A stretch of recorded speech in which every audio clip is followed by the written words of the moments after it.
அனைவருக்கும் வணக்கம். நான் உங்க புதிய நாயம் பேசுறேன். இந்த யூஸ்ஃபுல் 96 சேனல்ல உங்க சந்திக்கிறது ரொம்ப மகிழ்ச்சி அடைகிறேன். இன்னைக்கு என்ன பார்க்க போறோம் அப்படின்னா, திருநீர் ஏன் அணிய வேண்டும் அப்படிங்கறது நிறைய கேள்வி கேட்டிருந்தாங்க. இந்த திருநீற்றோட மகிமைகள் என்ன அப்படிங்கறத தான் அந்த வீடியோல நம்ம வெளியிடுறோம். திருநீர் அணிவது மிகப்பெரிய சக்தி, அளப்பரிய சக்தி. அதை சொல்லுவது நம் வாயால் முடியாது, உணர்ந்தால் முடியும். உள்குவார் உள்ளிட்டெல்லாம் உடனிருந்து ஓம்புதல், உணர்வதே ரொம்ப சிறந்த ஒரு விஷயமாக நான் கருதுறேன். இப்ப திருநீர் அதோடைய தாற்பயம் என்ன அப்படின்னா, அறிவியல் பூர்வமாக நிரூபிக்கப்பட்ட உண்மை. அதில் மிகப்பெரிய மேக்னெட்டிக் வேவ்ஸ் பவர் ரொம்ப அதிகமாக இருக்கு அப்படின்னு சொல்லி அறிவியல் நிரூபிச்சது. அதே போல பாத்தீங்கன்னா, அந்த திருநீற்றில் ஒரு அளப்பரிய சக்தி, விபூதி, திருநீரு அப்படின்னு பேர் உண்டு. திருனா லட்சுமி, லட்சுமியுடைய பார்வையை கொடுக்கக்கூடியது இந்த திருநீர். ஏன் லட்சுமியுடைய அம்சமாக திருநீர் போற்றப்படுறது அப்படின்னா, இந்த பசு மாட்டுடைய பின்பகுதி மகாலட்சுமி இருக்கக்கூடிய இடம். அதாவது பசுவின் பின்பக்கம், பின் முதுகில் லட்சுமி குடியிருக்கிறாள் அப்படின்னு சாஸ்திரம் சொல்றது. அதனாலதான் நிறைய பேர் பாத்தீங்கன்னா பின் முதுகை தொட்டு கும்பிடுவாங்க. அதே போல அந்த பின் முதுகுக்கு கீழே உள்ள அந்த மடியிலிருந்து கறக்கக்கூடிய பாலை நாம் சுவாமிக்கு அபிஷேகம் பண்றோம். லட்சுமி கடாட்சமானது பால். நீங்க அபிஷேகம் பண்றப்ப பாத்தீங்கன்னா அந்த பால் அபிஷேகம் வந்தா மட்டும் எல்லாம் நல்லா பிரார்த்தனை பண்ணுவாங்க. ஏன்னா மகாலட்சுமியுடைய கிருபா கடாட்சத்தை பெற்றது இந்த பால். அதே போல பின்பகுதியிலிருந்து வரக்கூடிய கோமியம், இந்த கோமியத்தை ஹோமம் பண்றச்சையோ அல்லது புதிதாக ஏதாவது தொடங்குறப்பவோ ஏதாவது சுத்தி பண்ண வேண்டியிருந்தாலோ அல்லது தீய சக்திகள் அதிகமாக இருந்தாலோ அங்கு கோமியத்தை போட்டா அந்த தீய சக்திகளுடைய தன்மை நீங்கும். ஏன் அப்படின்னா, மகாலட்சுமி இருக்கக்கூடிய இடமாக இருக்கிறதுனால அந்த வரக்கூடிய அந்த கோமியம் லட்சுமி கடாட்சமானதாக போற்றப்படுறது. இந்த மகாலட்சுமி அமர்ந்திருக்கக்கூடிய அந்த பின்புறத்திலிருந்து வரக்கூடிய அந்த சாணத்திலிருந்து தயாரிக்கக்கூடியது இந்த திருநீர். அதனாலதான் திருநீர் லட்சுமி கடாட்சமாக போற்றப்படுறது. இந்த திருநீர் அப்படிங்கிறது ஒரு சமதர்மத்தை குறிக்கக்கூடிய நிலை.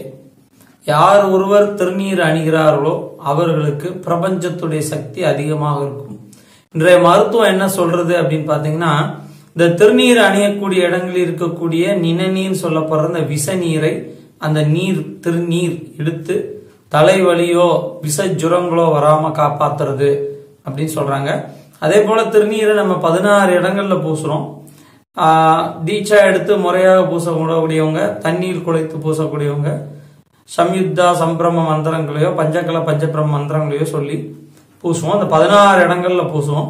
இந்த 16 இடங்கள் அப்படி நம்ம பார்த்தாலே, இப்ப பாத்தீங்கன்னா இந்த இடத்துல ஒண்ணு பூசுவோம், அடுத்து இங்க ஒண்ணு பூசுவோம், அப்புறம் இங்க ஒண்ணு பூசுவோம். இது எல்லாமே ஜாயிண்ட்ஸ், எல்லாமே ஜாயிண்ட்ல தான் பூசுறோம். இந்த ஜாயிண்ட்ல உள்ள நீர் அந்த திருநீரால் எடுக்கப்படும்.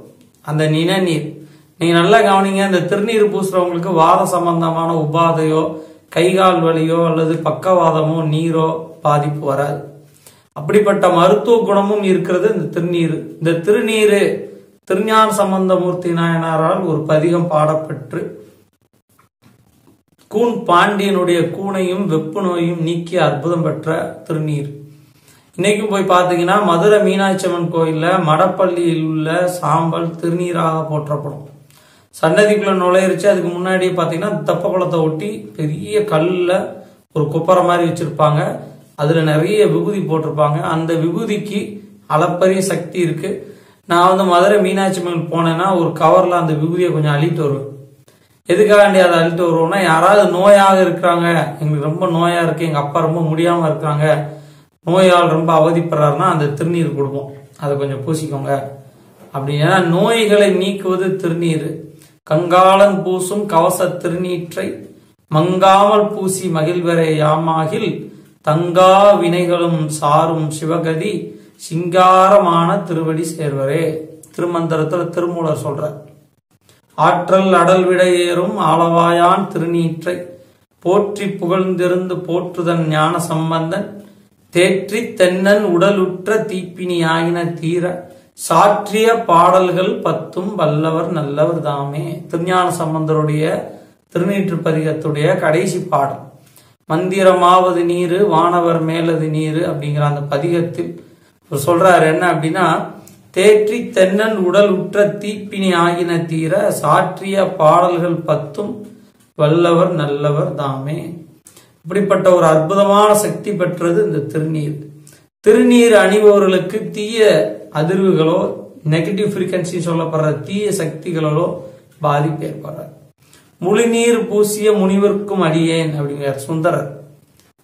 அதாவது திருத்தொண்டர் தொகையில சொல்ற 63 நாயன்மார்களை சொல்றப்போ அந்த 63 நாயன்மார்கள்ல ஒண்ணு முழுநீர் பூசிய முனிவர்க்கும் அடியேன்னு போட்டோம். நீங்க 63 நாயன்மார் பாருங்க. அதுல பாத்தீங்கன்னா, பக்தராய் பணிவார்கள் எல்லாருக்கும் அடியேன், பரமனையே பாடுவார் அடியார்க்கும் அடியேன், சித்தத்தை சிவன்பாலை வைத்தார்க்கும் அடியேன், திருவாரூர் பிறந்தார்கள் எல்லோருக்கும் அடியேன், முப்போதும் திருமேனி தீண்டுவார்க்கு அடியேன், முழு நீர் பூசிய முனிவர்க்கும் அடியேன். அதாவது லேசா வைக்காம முழு நீராக யார் திருநீரை பூசுறாங்களோ அவங்களுக்குலாம் நான் அடியேன்கள். 63 நாயன்மார்ல ஒருத்தர் முழு நீர் பூசிய முனிவர் அப்படின்னு இருக்கும். பாத்தீங்கன்னா யாரா நம்ம தான். யார் முழு நீர் முழுவதுமாக திருநீர் அணிகிறார்களோ அவர்களுக்கு சுவாமியுடைய பலன் அனுக்கிரகம் கிடைக்கும் அப்படிங்கறத அதை சொல்றாங்க. நீரில்லா நெற்றி பால் அப்படின்னு நம்ம முன்னோர் சொல்றாங்க. நெத்தியில முழு நீர் அணியவில்லை என்றால் அந்த நெத்திக்கான பயனே இல்லை. அதனால தயவு செஞ்சு திருநீர் அணியுங்க. திருநீர் அணிவதை ஒரு மக்கள்கிட்ட ஒரு தவறாக பரப்பப்பட்டது சமண காலத்துல. எவ்வாறு பட்டைய போட்டிருக்கான், ஏமாத்துறான், திருநீர் பூசிட்டு ஏமாத்துறான் அப்படின்னு ஒரு கொண்டு வந்தாங்க. பட் அது உண்மை இல்லை. அதே போலதான் அந்த நாமம் போட்டா நாமம் போட்டுருவோம் அப்படிம்பாங்க. நாமம் போடுறது ஒரு சக்தியை அதிகப்படுத்துவது. இந்த சமணர்கள் என்ன பண்ணாங்க, இந்த திருநீர் அணிவதையும் இந்த நாமம் போடுறது இந்த மாதிரி நிறைய விஷயங்களை மக்கள்கிட்ட முழுவதுமா போய் சேர விடாம அதை தடுத்தாங்க. அதான் நான் என்ன சொல்றேன், முதலே சொன்னேன், திருநீர் அணிந்தால் அதோடைய உணர்வை நான் பெற முடியும். இப்ப நான் எவ்வளவுதான் சொன்னாலும் நீங்க இந்த திருநீரை அணிஞ்சு பாருங்க, முழு நீரை அணிஞ்சு பாருங்க, உங்க முகம் லட்சுமி கடாட்சமா இருக்கும். அது ஆணா இருக்கட்டும் பெண்ணா இருக்கட்டும். திருநீர் அணிந்தவர்களுக்கு எந்த ஒரு தீவினையும் வராது.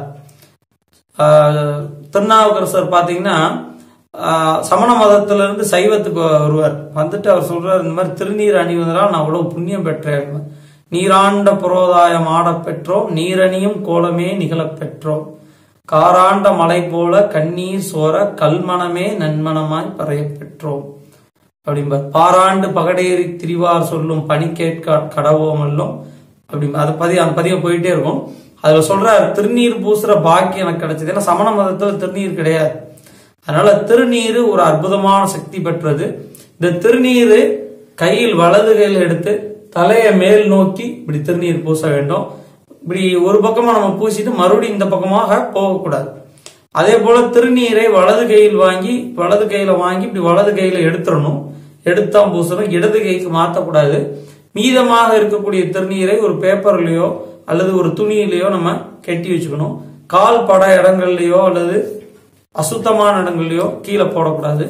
திருநீர் பூசுவதற்கு முறையாக சிவபூஜையோ தீட்சையோ எடுத்தவங்க தண்ணீர் குழப்பி அந்த தண்ணீரால் திருநீர் பூசலாம். அப்படி தீட்சை முறையாக பூஜை முறையில் எடுக்காதவங்க வெறும் விபூதியை காய்ந்த விபூதியாக நாம் தரிக்க வேண்டும். அந்த தண்ணியில குழைக்கிறதுக்குன்னு ஒரு மந்திரம் இருக்கு. அந்த மந்திரங்களை நாம் முறையாக பயின்றாதான் அந்த தண்ணியில குழப்பி நம்ம பூச வேண்டும். அதனால எல்லாரும் திருநீற்று மகிமையை உணர்ந்து இந்த திருநீர் அனைவரும் பூச வேண்டும். சுவாமியுடைய அனுகிரகத்தை எல்லாரும் பெற வேண்டும். திருநீர் லட்சுமி கடாட்சமானது. அனைவரும் அணிந்து லட்சுமியுடைய பரிபூர்ண அனுகிரகத்தை பெறணும் அப்படின்னு அன்போட கேட்டுக்கிறேன். நீங்க நிறைய யூஸ்ஃபுல்லான வீடியோஸ் பார்க்கணும்னு நினைச்சீங்கன்னா நம்ம யூஸ்ஃபுல் 96 சேனலை சப்ஸ்கிரைப் பண்ணுங்க. நன்றி.